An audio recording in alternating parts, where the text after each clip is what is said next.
बिस्मिल्लाहिर्रहमानिर्रहीम। कैसे हैं भैया आप लोग? रटना नहीं है, समझना है। SIM text book board second year chemistry chapter number 1 chemistry of representative elements, उसका पार्ट 2 हम करने जा रहे हैं। कॉपी पेंसिल ले लीजिए, लेक्चर को नोट करना है और मुस्कुराते रहना है। बहुत शुक्रिया भाई आप लोगों का, बहुत शुक्रिया। पार्ट 1 आप लोगों को बहुत पसंद आया। मुझे तो लग रहा था कि काफ़ी बातें सुनने को मिलेंगी कि सर ये क्या सारी इररिलेवेंट बातें कर रहे हैं आप, तो ये और वो, बस ख़त्म करें कहानी, टू द पॉइंट आगे चलते हैं। लेकिन गुड, आप लोगों ने साबित किया है कि आप लोग समझने वाले हैं, रट्टे वाले नहीं हैं। मेरी सेहत अभी भी ठीक नहीं है, यकीन करें। बड़ी मुश्किलों से मैं वीडियो शूट करने के लिए खड़ा हुआ हूँ। आपको आवाज़ से भी लग रहा होगा, लेकिन ये कि वक्त कम है, आगे रोज़े भी शुरू हो जाएंगे। बहरहाल चलते हैं। तो एक बच्चे ने कमेंट में बोला कि सर ये 4F वाला, ये F ब्लॉक और F ब्लॉक और ये D ब्लॉक जो है आप इसको भी क्लियर कर दें। अब देखिए, ये मैं बात तफसीलात से जो है ना ऑलरेडी बता चुका हूँ। ये हमारे पास फर्स्ट ईयर की वीडियोस है ना, 3 इलेक्ट्रॉनिक कॉन्फ़िगरेशन लिखी है यूट्यूब के ऊपर। इलेक्ट्रॉनिक कॉन्फ़िगरेशन 3 बड़ी वीडियोस बनाई हैं मैंने, जिसमें तफसील से मैंने सारी बात की है। बहरहाल इन शॉर्ट में आपको ये D ब्लॉक एलिमेंट्स इसकी तरफ बता के, और ये F ब्लॉक जो है, इन शॉर्ट ये कौन कौन से पीरियोडिक टेबल को जहन में रख लें। ये हिस्सा है पीरियोडिक टेबल का, ये है ये कितनी दफ़ा देख चुके हैं आप, ये वाला। अभी आपको सारी पिक्चर क्लियर हो जाएगी। ये 2 कॉलम आ गए, ठीक है। और उसके बाद ये हमारे पास ये, और यहाँ पर ये आ गए। एक तो ये पोर्शन आपको नज़र आता है, ये जो टॉप टू बॉटम है ना, सारा का सारा, ये पूरा का पूरा ये हमारे पास S ब्लॉक कहलाता है। S ब्लॉक कहलाता है। ये हमारे पास P ब्लॉक कहलाता है। अब देखिए, इसके अंदर 2 ग्रुप आ जाते हैं, 1A वाला आ जाता है, 2A वाला आ जाता है। उसके बाद 3A यहाँ से शुरू होता है, 3A, 4A, उसके बाद 5A, 6A, 7A, अभी जगह ख़त्म हो गई, 7A, और उसके बाद ये 8A, 8A।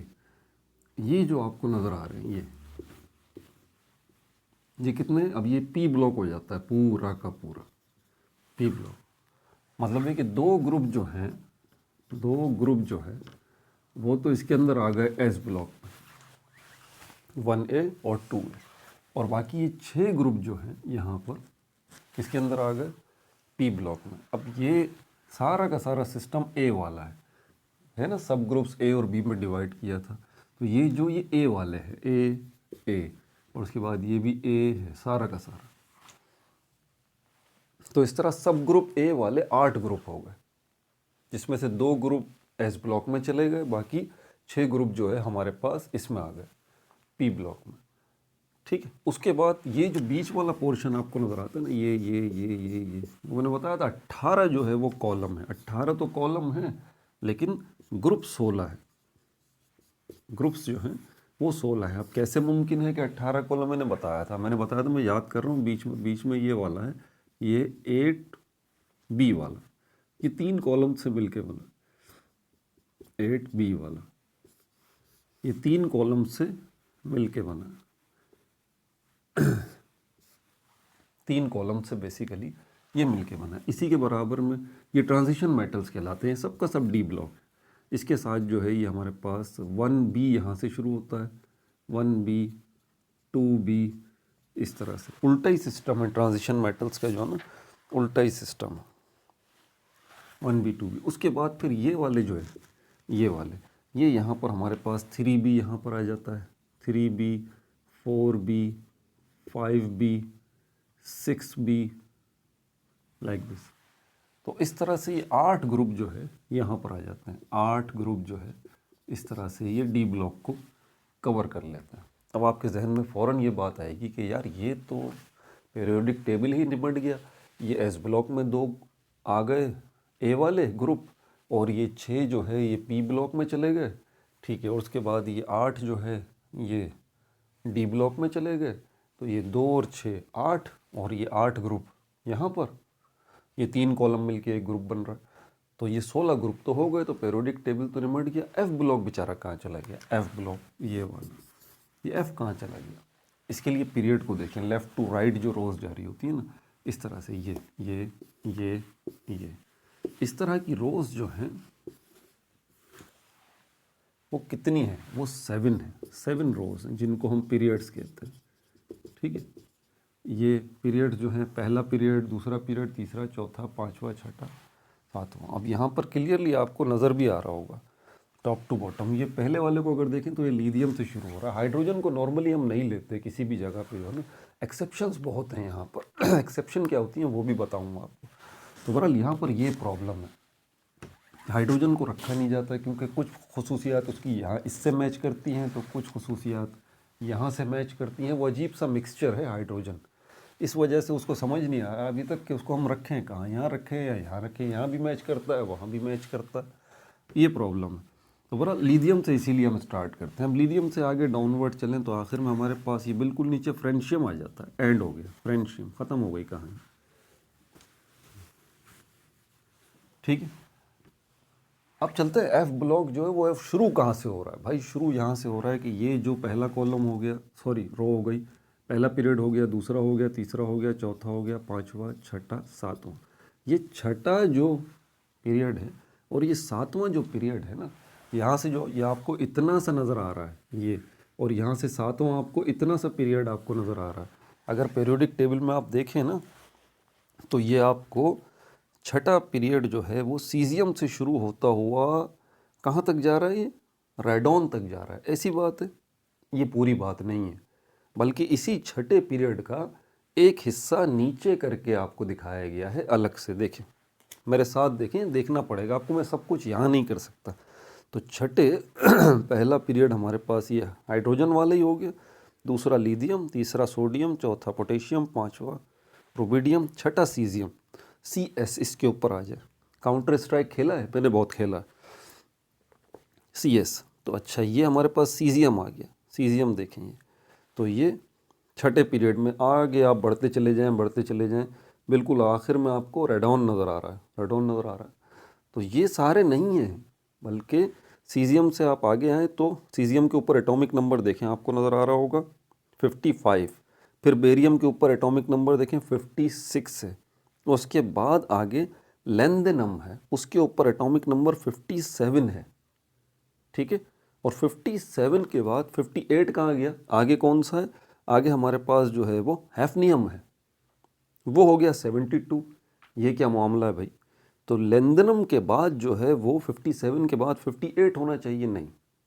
अब नीचे आ जाएं, बिल्कुल ये एरो देखें नीचे आपको दिखा रहा है, और यहाँ पर आपको सीरियम नज़र आ रहा होगा, यहाँ पर है 58, मिल गया।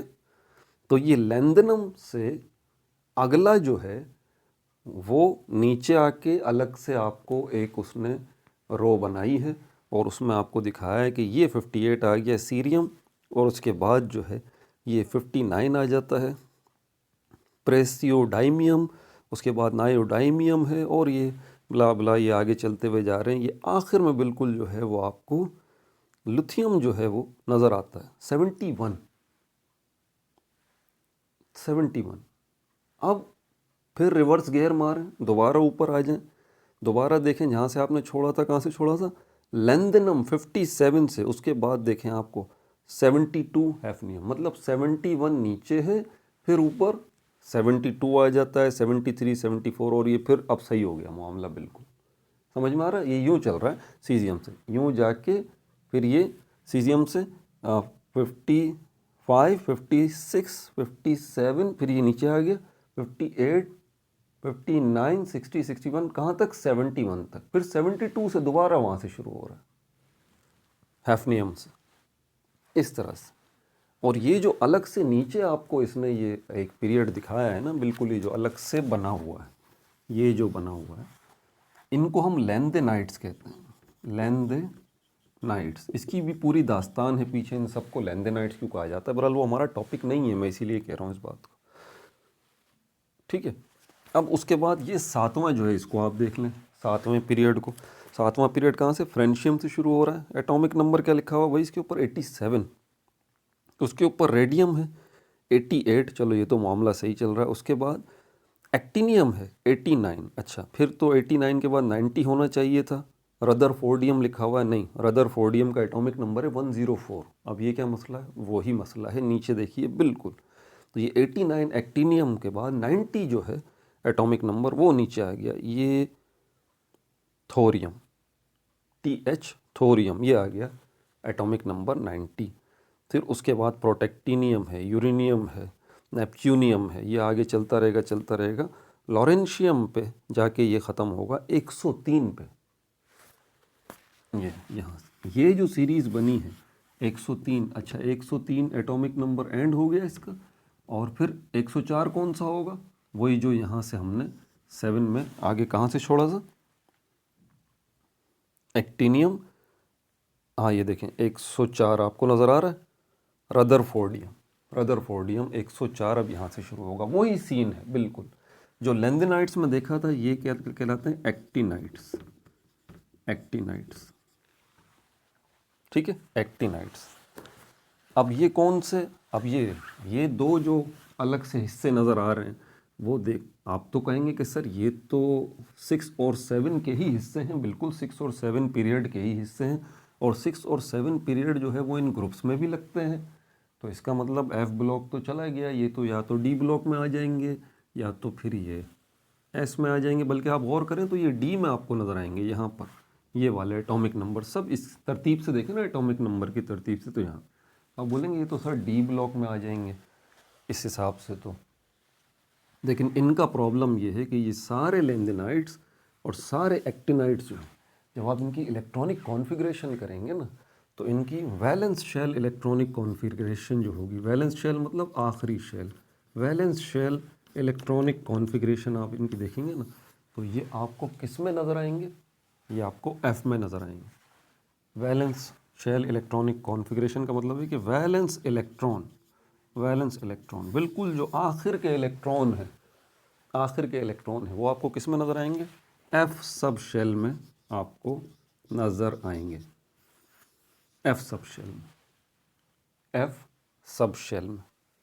समझ में आ रही बात है, सब आपको F सब शेल में, आखिर के इलेक्ट्रॉन्स, वैलेंस शेल के इलेक्ट्रॉन्स आपको F सब शेल में नज़र आएंगे। समझ में आ रही बात आपको।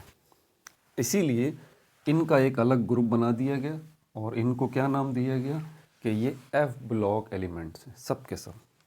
अब दोबारा वही पिक्चर आप जहन में ले आएँ, वो बहुत ज़रूरी है, बच्चे भूल जाते हैं कि भाई आपसे पूछा जाए इलेक्ट्रॉन कहाँ है, आप बोलेंगे एटम के अंदर, एटम के अंदर तो हैं, कहाँ हैं, आप बोलेंगे न्यूक्लियस के बाहर का जो स्पेस होता है ना सारा, उस स्पेस में इलेक्ट्रॉन मौजूद है। वो जो स्पेस बना हुआ है उस स्पेस को क्या कहते हैं, जहाँ पर इलेक्ट्रॉन्स मौजूद हैं। आप बोलें वो स्पेस कई किस्मों के होते हैं, शेल्स जिनको कहा जाता है। तो शेल्स हमारे पास K भी है, KLMN, KLMNO, ये आगे चलता रहेगा। K का नंबर 1 है, L का नंबर 2 है, M का 3 है, N का 4 है, O का 5 है, लाइक दिस। ये प्रिंसिपल क्वांटम नंबर कहलाते हैं, जिसको N से रिप्रेजेंट करते हैं।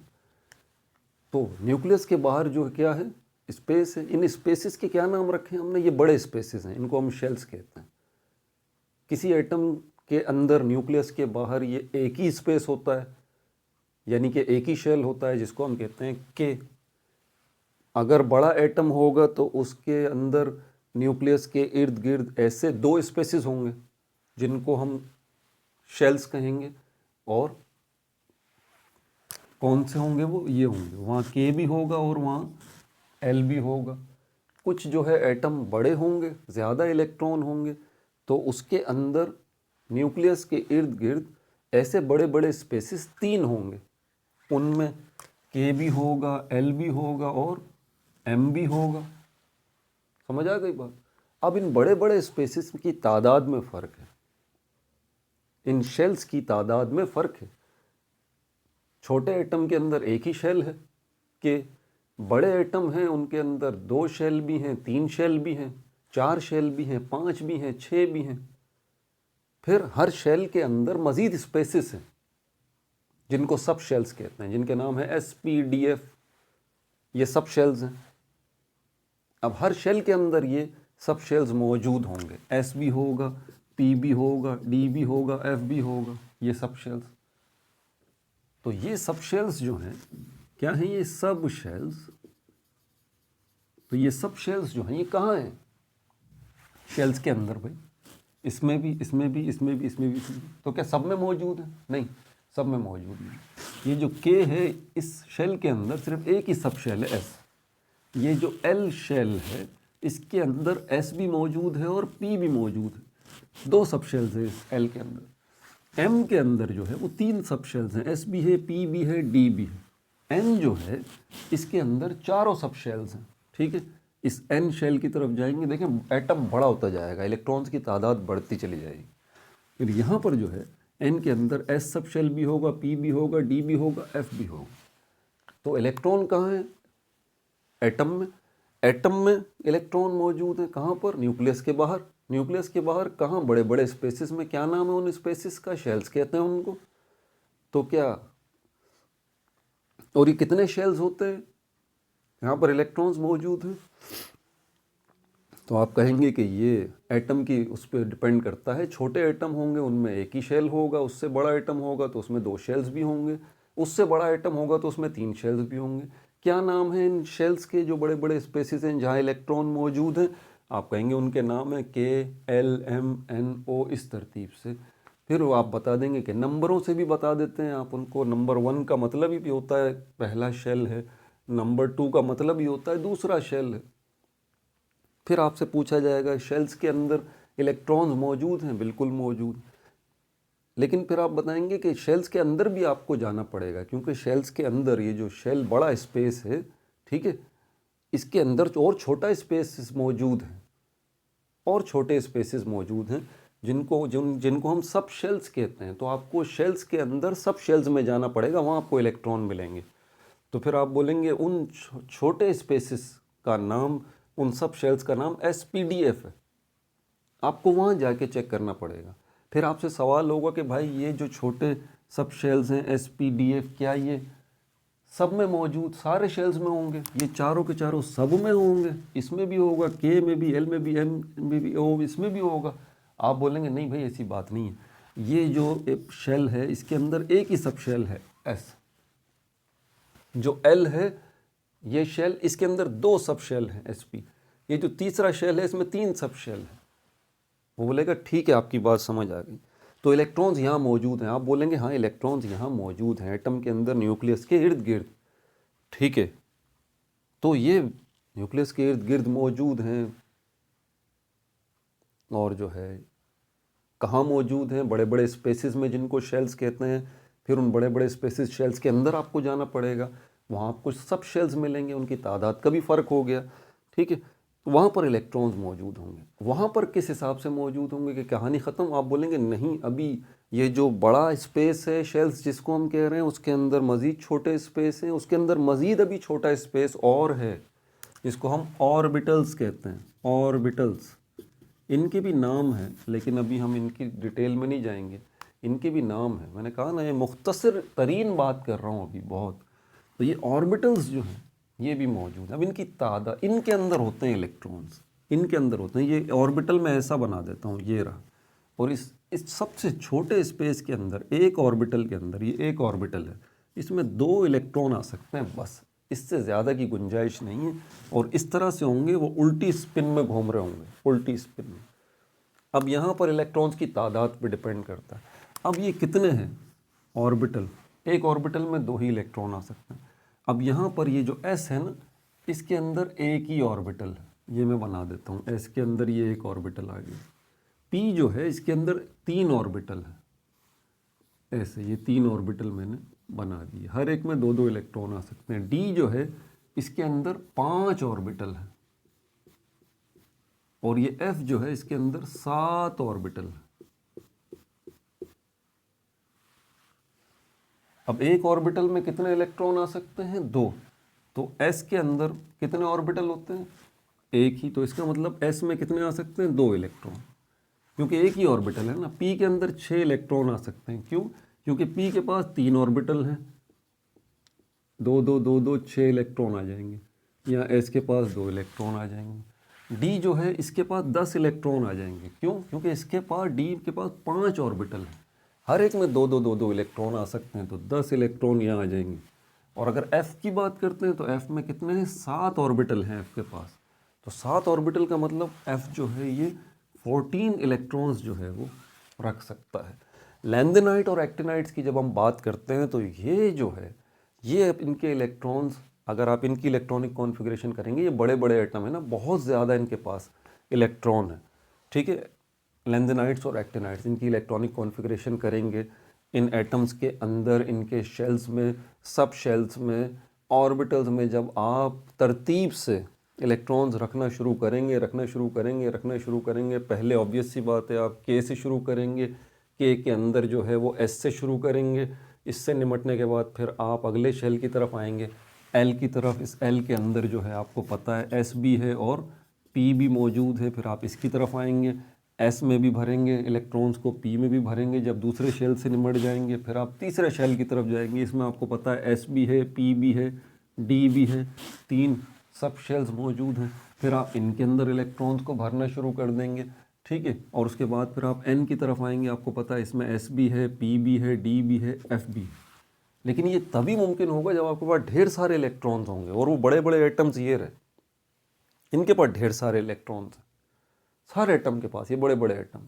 तो आपको जाना पड़ेगा उसके अंदर, बहुत आगे तक जाना पड़ेगा। तो यहाँ एन तक कहानी पहुँच जाएगी। एन के अंदर आप जाके इसके एस सब शेल के अंदर इलेक्ट्रॉन रखेंगे, पी रखेंगे, डी रखेंगे, आखिर में जो इलेक्ट्रॉन बचेंगे ना, एंड के जो इलेक्ट्रॉन होंगे वो इस एफ में आपको रखने पड़ेंगे। तरतीब होगी ना, एक तरतीब से नहीं हटेंगे, पहले एस वाला मामला निपटेगा, आखिर के इलेक्ट्रॉन जो आपके पास बचेंगे, और आपके पास आखिर में एफ सब शेल ही बचेगा। और एफ सब शेल के अंदर आपको पता है ना कितने ऑर्बिटल होते हैं? 7 ऑर्बिटल होते हैं एफ के अंदर, मतलब 14 इलेक्ट्रॉन आप रख सकते हैं, ये गुंजाइश है। लेकिन जितने आपके पास बचे उतने आप रख दें। जैसे कि मिसाल के तौर पर अगर मैं एक मिसाल मैं दिखाऊं, मैं इस पर काम कर रहा था, मैंने इसको बनाया था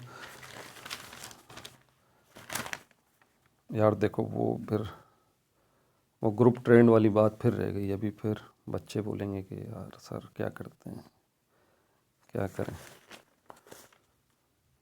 वो बात अधूरी हो जाए ना तो फिर वो मज़ा भी नहीं आता।